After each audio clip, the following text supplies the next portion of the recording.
ನಗರಕ್ಕೆ ಮೂಲಭೂತ ಸೌಲಭ್ಯ ಒದಗಿಸಲು ಸ್ಥಳೀಯರಿಂದ ಮನವಿ. ನಗರದ 16ನೇ ವಾರ್ಡಿನ ಕುವೆಂಪು ನಗರಕ್ಕೆ ಮೂಲಭೂತ ಸೌಲಭ್ಯಗಳನ್ನು ಒದಗಿಸುವಂತೆ ಆಗ್ರಹಿಸಿ ನಗರಸಭೆ ಆಯುಕ್ತ ಎಚ್.ಎನ್. ಗುರುಪ್ರಸಾದ್ ಅವರಿಗೆ ಸ್ಥಳೀಯರಿಂದ ಮನವಿ ಸಲ್ಲಿಸಲಾಯಿತು. ಹಿರಿಯ ವಕೀಲರಾದ ಸಿದ್ದಲಿಂಗಯ್ಯ ಸ್ವಾಮಿ ಅವರು ಮಾತನಾಡಿ, 3 ದಶಕಗಳಿಂದಲೂ ನಿರ್ಮಿತವಾಗಿರುವ ಕುವೆಂಪು ನಗರವು ಮೂಲಭೂತ ಸೌಲಭ್ಯಗಳಿಂದ ವಂಚಿತವಾಗಿದೆ.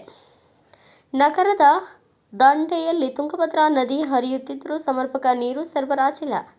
ಅರೆಬರೆ ಚರಂಡಿ ಕಾಮಗಾರಿಯಿಂದ ಚರಂಡಿ ನೀರು ಮನೆಗಳ ಮುಂದೆ ನಿಂತು ದೊಡ್ಡ ಹೊಂಡ ಕೆರೆಗಳಂತೆ ಕಾಣುತ್ತಿದ್ದು ಗಬ್ಬೆದ್ದು ನಾರುತ್ತಿದೆ. ಇದರಿಂದಾಗಿ ಸೊಳ್ಳೆಗಳ ಕಾಟ ಹೆಚ್ಚಾಗಿದ್ದು ಸಾಂಕ್ರಾಮಿಕ ರೋಗ ರುಜಿನಗಳ ಭಯದಲ್ಲಿ ವಾಸಿಸುವಂತಾಗಿದೆ. ಇನ್ನು ಮುಂದಾದರೂ ತಾವೇ ಸ್ಥಳಕ್ಕೆ ಖುದ್ದಾಗಿ ಭೇಟಿ ನೀಡಿ ಅಲ್ಲಿನ ಪರಿಸ್ಥಿತಿಗಳ ನಿಜಾಂಶವನ್ನು ಅರಿತು ಸಂಬಂಧಿಸಿದ ಜನಪ್ರತಿನಿಧಿಗಳು ಮೇಲಾಧಿಕಾರಿಗಳ ಗಮನಕ್ಕೆ ತಂದು ಇತ್ಯರ್ಥಪಡಿಸಬೇಕು ಎಂದು ಒತ್ತಾಯಿಸಿದರು. ಇದೇ ವೇಳೆ ಸ್ಥಳೀಯರಾದ ವಕೀಲರಾದ Tirumala Rajashekhara, Mohan Lal, Balarama Reddy, T P Prahlad Shetty, J P Narayanaswamy, G Lakshmana Reddy, Navali Mallikarjun ಸೇರಿದಂತೆ ಅನೇಕರು ಉಪಸ್ಥಿತರಿದ್ದರು.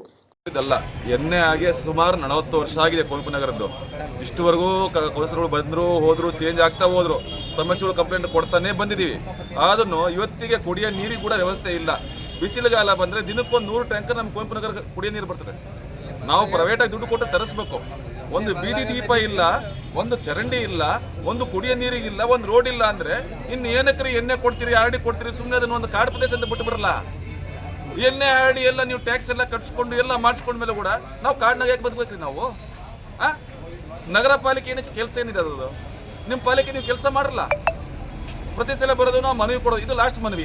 ವಯಸ್ಸಾದರೆಲ್ಲ ಆಮೇಲೆ ಚಿಕ್ಕ ಮಕ್ಕಳು ಏನಾಗುತ್ತೆ, ಅವು ಬೇರೆ ಆಟ ಆಡಲಿಕ್ಕೆ ಅವ್ರಿಗೊಂದು ಇದಿಲ್ಲ, ಪಾರ್ಕ್ ಇಲ್ಲ ಅಂತ ಅವ್ರು ಬೇರೆ ಬೇರೆ ನಗರಗಳಿಗೆ ಬರೀ ಹೋಗ್ತಿದ್ದಾರೆ.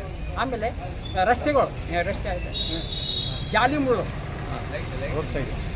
ಜಾಲಿ ಮುಳ್ಳುಗಳೆಲ್ಲ ಕುವೆಂಪು ನಗರ ತುಂಬೆಲ್ಲ ಹರಡಿ ಹೋಗೋರಿಗೆ ಬರೋರಿಗೆ ಅವೆಲ್ಲ ಮುಳ್ಳು ಚುಚ್ಚಿ ಎಲ್ಲ ರೀತಿ ತೊಂದರೆಗಳನ್ನು ಉಂಟು ಮಾಡ್ತಿದೆ. ಇವೆಲ್ಲ ಸಮಸ್ಯೆಗಳನ್ನೆಲ್ಲ ಬಗೆಹರಿಸ್ಬೇಕಂತ ನಾವು ಇದು ಮಾಡ್ತೀವಿ. ಆಮೇಲೆ ಒಂದು ದೊಡ್ಡ ನೀರಿನ ದೊಡ್ಡ ನೀರಿನ ಟ್ಯಾಂಕ್ ಕೂಡ ನಮಗೆ ಅವಶ್ಯಕತೆ ಇದೆ. ಯಾಕಂದರೆ ಇಡೀ ಚಿತ್ರದುರ್ಗ ಪಟ್ಟಣದಲ್ಲಿ ಒಂದು ಅತ್ಯಂತ ದೊಡ್ಡವಾಗಿರ್ತಕ್ಕ ನಗರ. ಈಗ 9 ಸಮಸ್ಯೆಗಳು ನಮ್ಮ ಕೈಲಿ ಯಾವ ಎಮರ್ಜೆನ್ಸಿ ಮಾಡೋದಾಗ್ತದೋ ಅದು ನಾಳೆ ಅಥವಾ ನಾಡದ್ರಾಗ ನಾನು ಮಾಡಿಸ್ಕೊಡ್ತೀನಿ ಅಂತ ಹೇಳಿದ್ದೀನಿ. ಉಳುಕಿದ್ವೇನವ ಅವೆಲ್ಲ ಆಡಳಿತಾತ್ಮಕ ವಿಷಯ ಇದ್ದಿದ್ದರಿಂದ ಸಭೆಗಿಟ್ಟು ಸಭೆಯಲ್ಲಿ ತೀರ್ಮಾನ ಮಾಡ್ಕೊಂಡು ಮಾಡ್ಬೇಕಾಗ್ತದೆ.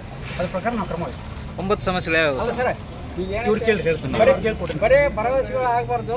ಇವೆಲ್ಲ ಕಾರ್ಯರೂಪಕ್ಕೆ ತರಬೇಕು. ಮೇಲಾಧಿಕಾರಿಗಳು ನೀವು ಇದು ಹಾಕಿ ಕೆಲಸ ಮಾಡಿಕೊಡ್ಬೇಕಂತ ಆಯ್ತು. ನಾನು ಸಭೆ ಗಮನಕ್ಕೆ ತರ್ತೀನಿ. ಎಲ್ಲರ ಪರವಾಗಿ ನಗರಸಭೆ ಸಭೆ ಗಮನಕ್ಕೆ ತರ್ತೀನಿ. ಎಲ್ಲ ಅರ್ಧಮರ್ಧ ಆಗಿ ಪರಿಸ್ಥಿತಿ, ಕೆರೆಗಳೆಲ್ಲ ಆದಾಗಿ ನಗರದ ತುಂಬ ಕೆರೆಗಳು ಹಾವು ಚೋಳುಗಳು ಇದಾಗಿರೋ ಪರಿಸ್ಥಿತಿಗಳು ಇದಾಗಿದೆ. ಹೊರಗಡೆ ಹೋಗ್ತಾ ಇಲ್ಲ. ರಸ್ತೆಗಳು ಕೂಡ ಅರ್ಧಮರ್ಧ ಆಗ್ಯಾವ. ಅಲ್ಲೆಲ್ಲ ಈ ಮಳೆಗಾಲದಾಗಲ್ಲಿ ನಡೆಯಕ್ಕೂ ಆಗೋದಿಲ್ಲ, ಭಾಳ ಎಲ್ಲ ಜಾರಿ ಹೊತ್ತು. ಆಮೇಲೆ ಉದ್ಯಾನಗಳು 2 ಪಾರ್ಕ್ ಅದಾವೆ. ಬರೀ ಹೆಸರಿಗೆ ಅಷ್ಟೇ ಪಾರ್ಕ್ಗಳು ಆಗ್ಬಿಟ್ಟು ನಮ್ಗೆ ಒಂದು ಸಣ್ಣದೈತೆ, ಒಂದು ದೊಡ್ಡದೈತೆ. ಹೀಗಾಗಿ ಪಾರ್ಕ್ಗಳಲ್ಲಿ ಏನೈತೆ ಅದಕ್ಕೆ ಅಭಿವೃದ್ಧಿ ಇಲ್ಲದೆ ಏನಾಗ್ಬಿಟ್ಟೈತೆ ಅಂತಂದರೆ ಅವೆಲ್ಲ ಮೂಳ್ಕಂತಿಗಳೆಲ್ಲ ಬೆಳೆದು ಅಲ್ಲಿ ಯಾರಿಗೂ ತಿರುಗಾಡಕ್ಕಾಗಿಲ್ಲ. ಹತ್ತಿರ ಮನೆಗಳಲ್ಲಿ ಇರ್ತಕ್ಕಂಥ ಮನೆಗಳಲ್ಲಿ ಹಾವು ಚೋಳುಗಳ ಭಯದಿಂದ ಜನ ತತ್ತರಿಸಿ. ಬ್ಯೂರೋ ರಿಪೋರ್ಟ್ ಶ್ರೀನಿವಾಸ್ ನಾಯ್ಕ್, ಭಾರತ ವೈಭವ ನ್ಯೂಸ್, ಸಿರ್ಗುಪ್ಪ.